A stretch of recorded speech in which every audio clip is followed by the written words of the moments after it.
Hello, my name is Gabriel Johns, coming to you from Punk Globe magazine, and we're about to interview Michael Goldberg regarding Wicked Game, his book. Yes, let's give us a few minutes and we'll invite him in. James Calvin Wilsey, the guy most notoriously known for that excellent guitar work on Wicked Game by Chris Isaak, and in the sad life of James Calvin Wilsey. An extraordinary life, but a sad ending to a life. And let me go ahead and see if I can invite. Hello, Michael. Can you hear me? Hey, how you doing? Michael, nice to meet you. Nice to meet you. Definitely. Great, great, great. Let's just dig right into it. First of all, I'm curious to know, so much in the book was covered. I'm really impressed that you went to such detail. Can you tell me a little bit about yourself? Tell us about yourself. Well, let's see.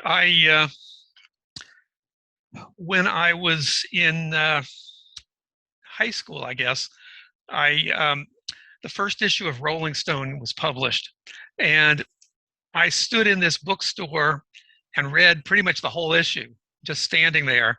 And I was, I guess, maybe 14, something like that. And then after that, I bought every issue of Rolling Stone. And pretty quickly, I decided that I wanted to write about music.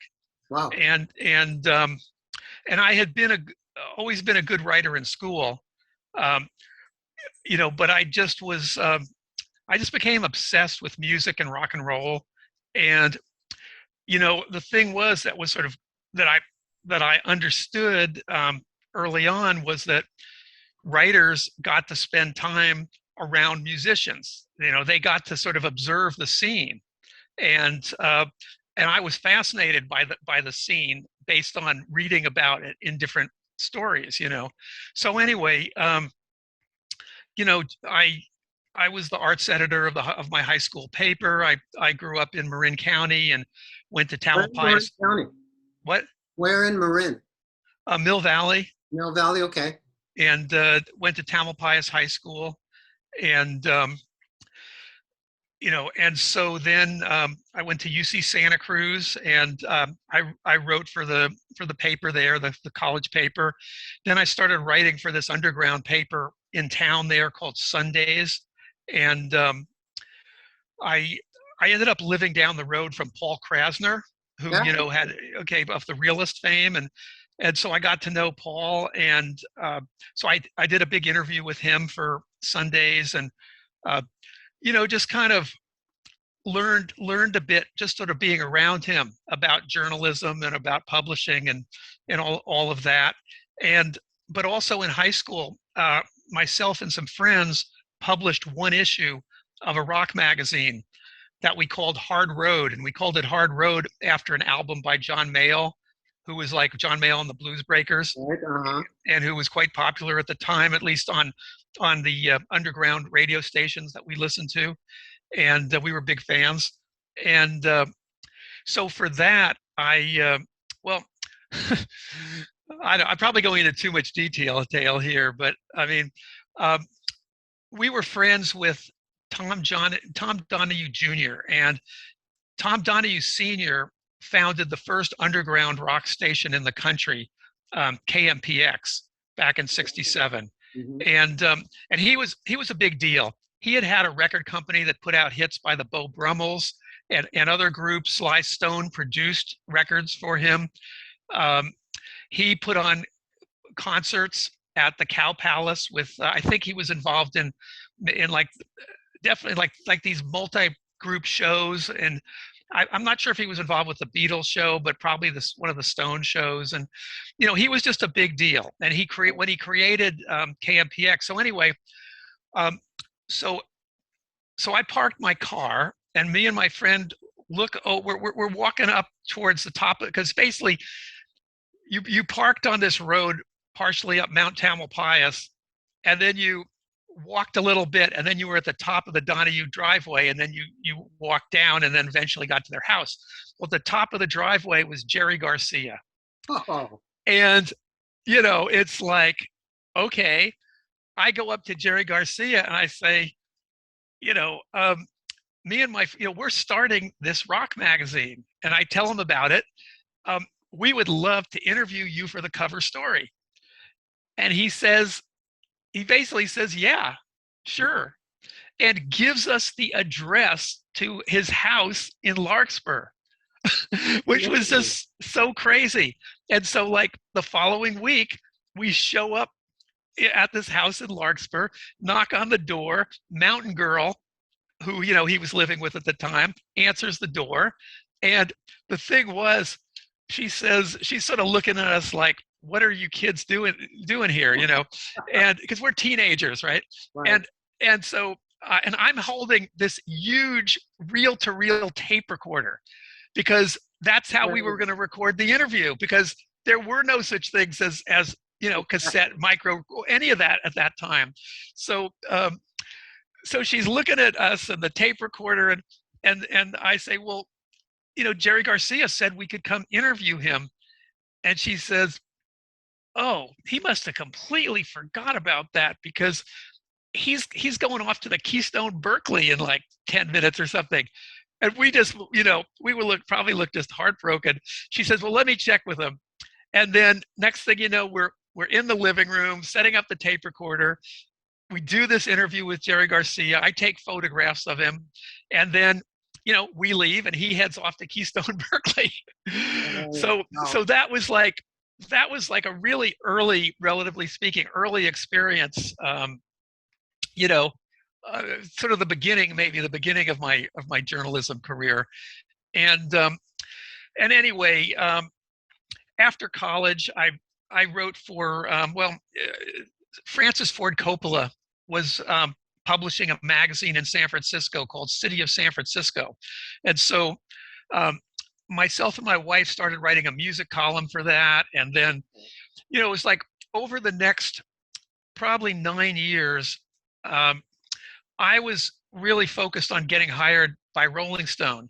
And so every time I wrote a story, I was trying to write a story I thought would sort of fit with how Rolling Stone did stories at that point in time. And basically after like 9 years, 8 or 9 years, I got hired on staff.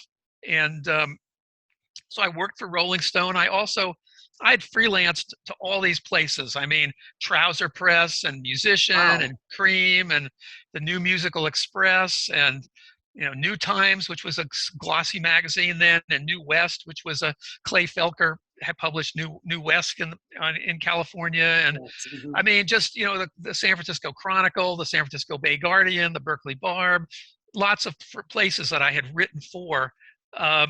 And then I got hired at Rolling Stone, and I worked at Rolling Stone for the next nine and a half years, and you know, did cover stories on James Brown and Boy George and Stevie Wonder and Live Aid, and you know, just and did all kinds of stuff. I mean, reviews and a lot of news stories. I was kind of the investigative reporter in a way there, although that I wasn't officially that, but I mean, I did a story on ticket scalping, and I did a story on I did some stuff about how the mob had infiltrated the music business, and you know, a lot of different stories. And then I started the first internet rock and roll magazine at the end of 1994. It's called Addicted to Noise, and at that point there were no online magazines except one went live 3 weeks before. This is in the end of 1994. And 3 weeks before we went live December 1st of 1994 with Addicted to Noise. 3 weeks earlier, Wired magazine went live with Hot Wired. So they were ahead of us by a few weeks, you know. But that was it. And no one else was on there. I mean, there was no Rolling Stone didn't have an online magazine, and I mean, no one else was doing it at that point. And so Addicted to Noise became really popular, and we had a music news section, and different publications kept taking our music news and using it, like Melody Maker and the new NME would show up there, and often they would attribute it to Addicted to Noise, and MTV took some stories from us, and so we felt like, and I felt like, well, we're kind of, this is really great because the word is kind of getting out about Addicted to Noise through all these publications that are recycling our music news. And so anyway, I eventually merged with a company called SonicNet, and and anyway, by 2000, I was out of there, and then I did like another online magazine that was just like a arts magazine called Numu, Mm-hmm. and what else I can, oh well, I can tell you that Newsweek magazine, after I started Addicted to Noise, included me in a thing they had called the Net 50, which was the 50 kind of most important people in the internet digital space in 1995. Wow. So Nice. I was pretty proud of getting into that list. I Right. thought that was pretty cool. Um, Love that. and then I eventually I spent 8 years writing some novels, and basically the sort of got finished with that whole thing in 2016, and then when Jimmy Wilsey died, I started work. Well, actually, before Jimmy Wilsey, I mean, after around 2016 or so, I actually started working on putting together a collection of all my music articles. Not all of them, but I mean the best ones from the past like 45 or so years. And so that book actually is going to come out in November of this year. It's called Addicted to Noise: The Music Writings of Michael Goldberg. Love it. Um, but while I was working on that book, Jimmy Wilsey died, Right. and I was just shocked. I mean, I read about it in the Mabue Gardens Facebook group, and I couldn't believe it. I mean, it was like, how could he have died? And he was only 61 years old. Let me You ask you know, a question. What was your relationship with Jimmy? well, we were friends. I mean, From where? From I, when? well, the What's the thing time? was, initially, I mean, I had seen the Avengers, which was the punk band that Jimmy was in the late 70s. I Right. didn't know Jimmy Wilsey at that point. I just thought the Avengers were a great band. I took photographs of the Avengers at the Mabue Gardens. And, then in 1982, I was researching a story that was going to be on upcoming bands in the Bay Area. And people kept mentioning this band called Silvertone. And I heard one of their songs, a demo on KUSF, which was one of the local college stations, and it was really cool. And so anyway, I went to see them at the Berkeley Square, and they were just great. And the thing was, they were being co-managed and produced by Eric Jacobson. And a lot of people don't know who Eric Jacobson is these days, but Eric Jacobson discovered Tim Hardin. Tim Hardin, Yeah. Bob Dylan called Tim Hardin the best songwriter, period. Jacobson discovered him, encouraged him to write songs, produced his first albums. Um, Eric Jacobson basically discovered the Loving Spoonful. Well, he actually helped form the Loving Spoonful. And the Loving Spoonful had 7 top 10 hits produced by Eric Jacobson Wow. in 1965 or 6 or 7, right around there. I mean, at one point, well, I can't actually, I'm not clear about that. I'm not going to say that. But anyway, so Eric Jacobson was a big deal. And in my world, he was a real big deal because I was a huge fan of the Loving Spoonful. Right. And I had kind of followed Eric Jacobson's production career. I would look on the back of records and look at who's the producer. And, and I knew he had worked with this San Francisco band called the Charlatans. And I knew he had produced Hello, Hello for the Sopwith Camel. And then later he produced Spirit in the Sky for Norman Greenbaum. And, wow. And so here's Eric Jacobson involved with this band Silvertone.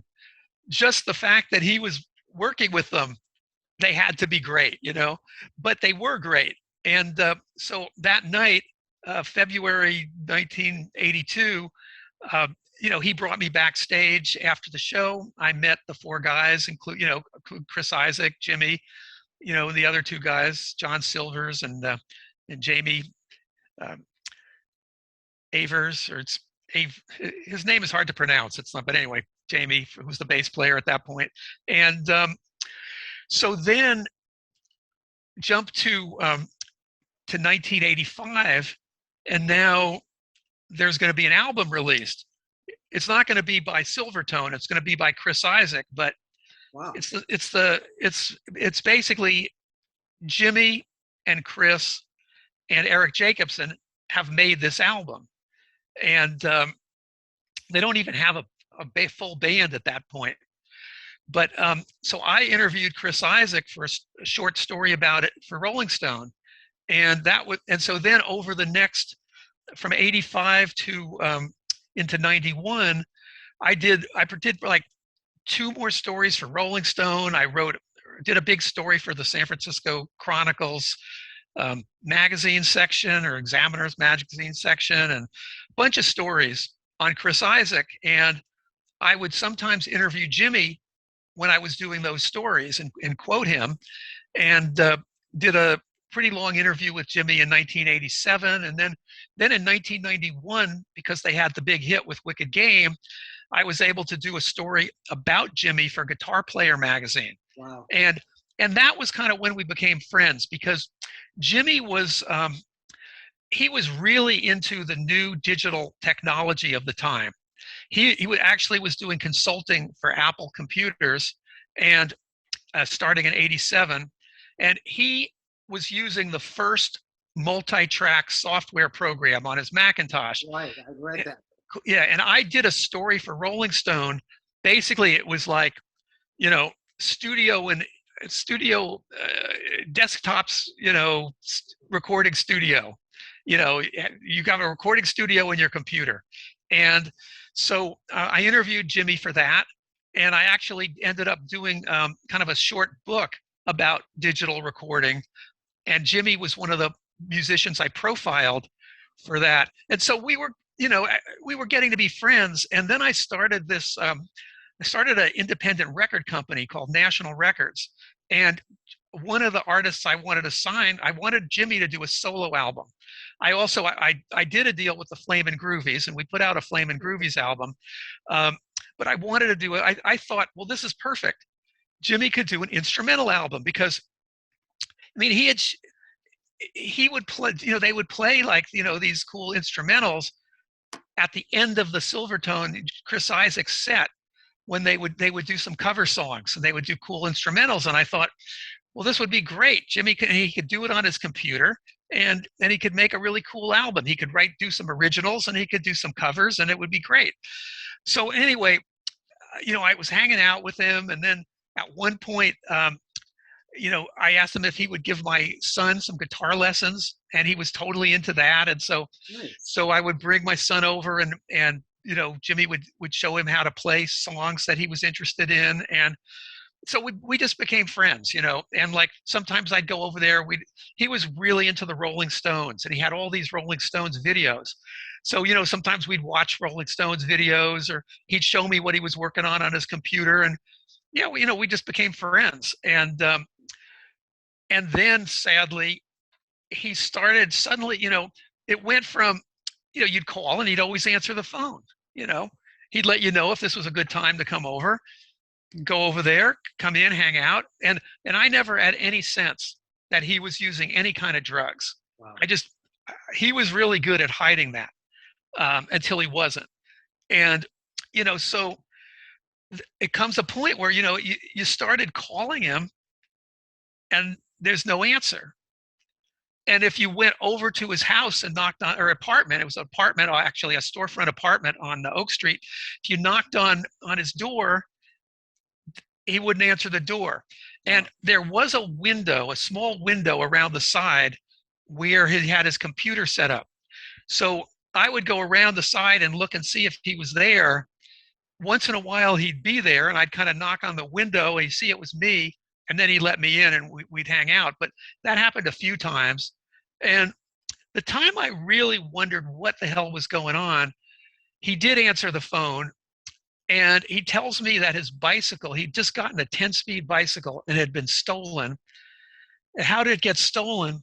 Well, he went across the street where his bank was, and he just left it outside. He didn't lock it. And and it's like, you don't leave an expensive 10-seat bicycle in the Haight-Ashbury just Oh, outside a bank. mhm. Nobody does that. Something was wrong here, but I didn't think it was drug. I just didn't know what it was. From what my understanding, kind of nobody knew, right? Well, there were people around. I mean, Chris Isaak did not know until sort of after the fact, meaning there was a certain point where Jimmy is either not showing up for rehearsals, or when he does show up, he can't remember his parts. He's really disconnected. Wow. And, to the point where he had to be fired because he just couldn't, and Isaak, I am told Isaak hoped that he would get it back together and he could bring him back in. But, and he actually waited 3 years before hiring a permanent replacement for Jimmy. But anyway, yeah, he was really good at hiding it, but there were people who knew. I mean, there was a guy on the who was part of the crew for the Chris Isaak Silvertone, entourage, who was also using heroin, and there were other drugs circulating. I mean, Eric Jacobson told me he was smoking Persian brown heroin in the 70s and in the early 80s. He didn't let anyone know that, but he was doing. I mean, so there were drugs. It was such a weird thing because Chris Isaak doesn't smoke, he doesn't drink, he doesn't do drugs. That's how he has always been.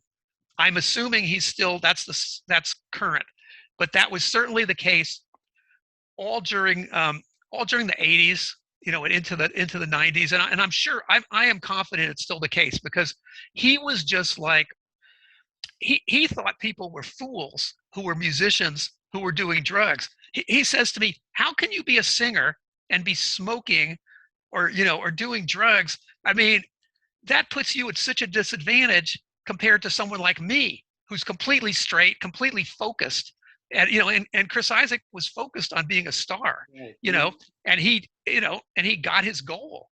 He got to his goal, but it wasn't by doing anything but being completely focused on what he wanted to achieve and not letting, and so, but it was weird, I mean, like, here he's like completely straight, and then there's all this stuff kind of going around him that, I mean, he might have known that some people were smoking weed, once in a while, or, and I'm sure, and he knew people were drinking sometimes, but I don't think but he certainly didn't know about the hard drugs, I don't believe, and he didn't know about how intense the drinking was. I don't think he knew that either, certainly on the part of Jimmy at one point.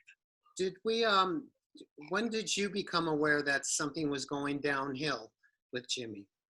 It was well, What the year? weird thing was that, I mean, I was over at his place, and he played me a song that hadn't been released yet, that was going to be on at that point, the next Chris Isaak album, the San Francisco Days album. And Chris Isaak had played the lead guitar on this song. I mean, Jimmy's the lead guitar player, but on this song, Chris Isaak played the lead guitar part. And Jimmy really did not. It was not something that he liked. He didn't think he didn't think it was good, And he played it for me, and he says, "Listen to that, I mean, that's going to be on the next album." And he was acting. He said he was thinking of quitting. He was probably going to quit. And I was like, "Jimmy, it's all these years you've worked. Finally, you guys have a hit. you know, you finally have an international hit record. You're going to quit now? How does that make any sense? But he was really adamant about it. And, you know, and so, you know, that didn't make sense to me. And then, pretty quick, and he never said that he had been fired. He always told everyone that he had left the band.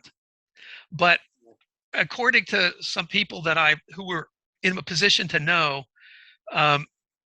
he was fired. And I did some additional research after I finished the book, and the book was already set in type. And then I ended up talking to some more people and I was with some people who were kind of commiserating with him the night that he was fired. And so, they said, that's what actually happened, and it makes sense that's what happened. Did you see But him, did you see him before before he left this earth? No. Hold on one second. No worries. We don't have a lot of time. Just give me one second. I'll be right back. Please.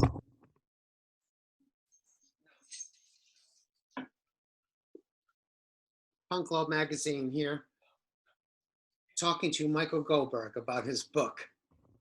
Okay. Yeah. Game. So when you get a chance, I have it upside down. That's what we're talking about in Michael Goldberg's back. Okay. So see where. No, the last time I actually saw Jimmy would have been at the end of '92 or the beginning of '93, and then, then after that, I heard that he was heavy into drugs, and then it made sense, that what it had, now I could understand. And then what? Was this here in Los Angeles or San Francisco? No, this was in San Francisco. Still in San Francisco. Okay. And then I heard that he'd moved down to Los Angeles. Okay. And then in 1998, he formed a band called the Mysteries, an instrumental band. And at that point, maybe he got in touch with me. I'm not sure how, we ended up, getting on the phone, and we talked, and he sounded good, and told me he was doing computer stuff, and he had this new band. And at that point, I was the editor-in-chief at this online magazine, SonicNet. And so I assigned one of my writers who was in Los Angeles to interview Jimmy for a story, and then to review the Mysteries first show. And then that ran, and those stories are still online. Nice. People can search for them and find them. And then the next time I heard from him, because now he's in LA, I'm in San Francisco, so it wasn't really. And then in 2007 or 2008, I guess, when he put out his solo album El Dorado, he ended up sending me a copy of the album, and so then we had a little contact then, and then it wasn't until the summer of 2018 I was working on a story about the lasting impact of the Mabuhay Gardens for a book, and so I wanted to get a hold of Jimmy, because I thought, since he had hung out at the Mabuhay so much and played there, thought it'd be great. I just said it'd be cool to have a quote from Jimmy in this story. So I found him on Facebook, and I messaged him, and all I hear back is this thumbs up emoji. And I'm just thinking, well, wait a minute, why are you giving me a thumbs up emoji but no phone number? How can we, and then, so I, sent him back a message. I need a phone number. We can talk. Nothing. And then eventually in September, I get this kind of lame email or message from him that, well, I lost my phone, and, this, that, and didn't make any sense, and, I kind of just wondered a little bit, well, that's weird that this is this sort of, but, I mean, I so I had all the, I had a lot of stuff going on in my life. And so it wasn't like I didn't spend a lot of time thinking about it at that point. And then, of course, when I read 6 months later that he had died, Wow. and then when I did some reporting for that, I wrote a story for Rolling Stone about Jimmy after he died. And, then I found out, that he'd been homeless, that he had, been basically using heroin pretty much solid through from, and all that. And it was just sad. It was really sad. And so at that point, I decided, at first I was going to just do like a longer story about Jimmy, which I did for another publication, Rhythms Magazine. And then Greil Marcus read that story, and he said, "You really should include that story in this collection that you're putting together." And I thought, oh, well, maybe I should, And so then I thought, well, I'm going to do a little more research. Well, I did a little more research, and the thing kept expanding, and pretty quickly it was like, no, this is going to be its own book. It has to be its own book. And so, I just felt really strongly, and I feel strongly, I wanted him to be remembered. I think he was an important creative person, an important guitar player. And he doesn't show up in these lists, the 100 best guitar players. Jimmy Wilsey isn't in those lists. Well, he should be in those lists. He was way better than a lot of people who are in those lists. And so, I just thought, well, yeah, I mean, this guy, he shouldn't just vanish. And then, of course, as I got into it, then there were all these other stories that I felt like I was telling.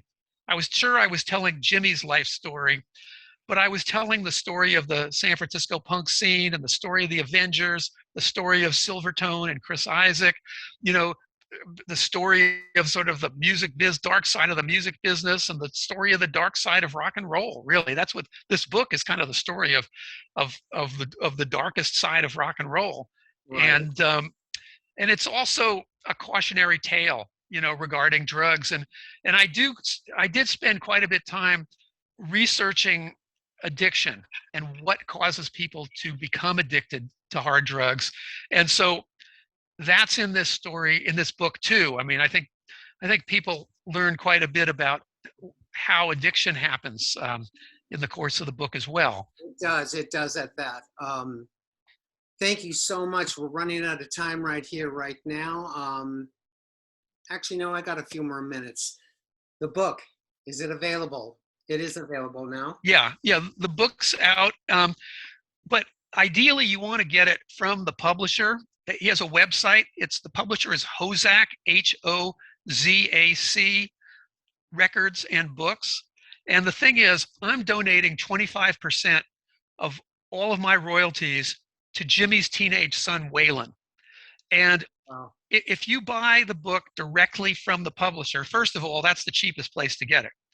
But second of all, the most money will go to me, to Waylon, and to the indie publisher. And this is a guy who publishes books that he really wants to publish. He doesn't publish books because he thinks, oh, he's going to sell a ton of these books.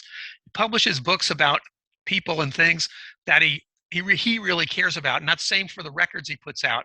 And so it's a cool company. And, it's just, so if you can go to the website and order it that way, that's the best way. That's good. Yeah, thank you for including that.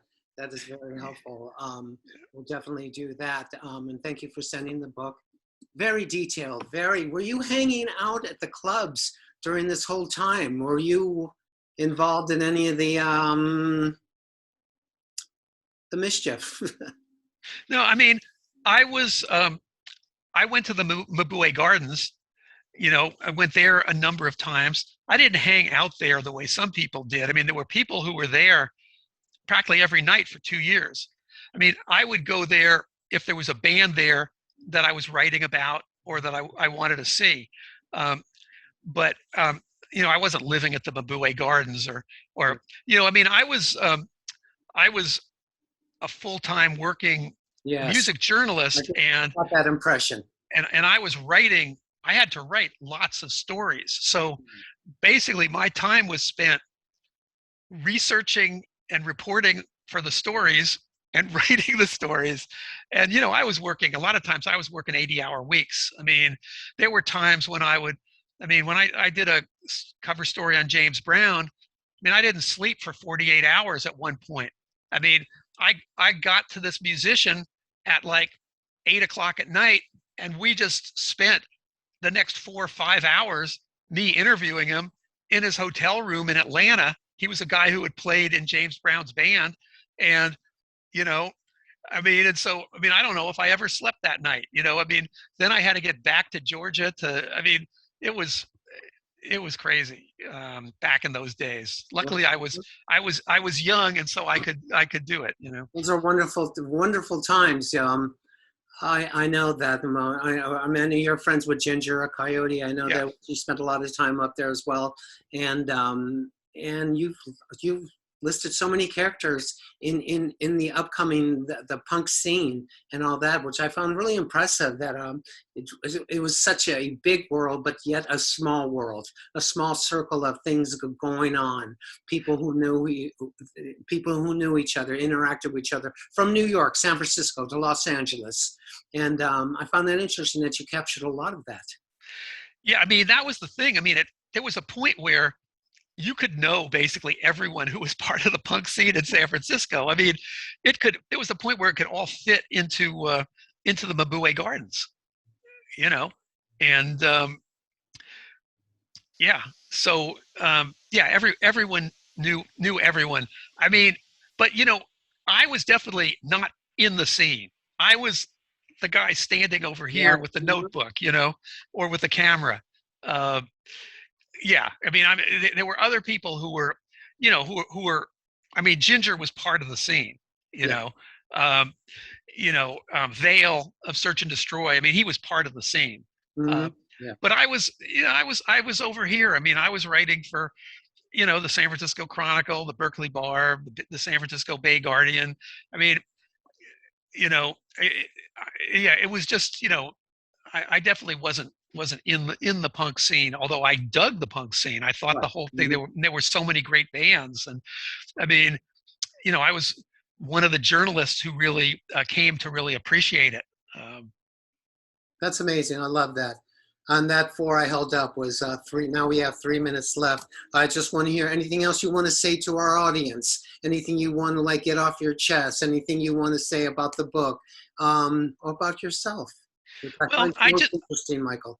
I just think with this book that you don't have to care about the Avengers. You don't have to care about Jimmy Wilsey or know who he is to read this book, and to I think to get pulled into the whole thing. And I think anyone who starts reading it, who cares anything about sort of culture,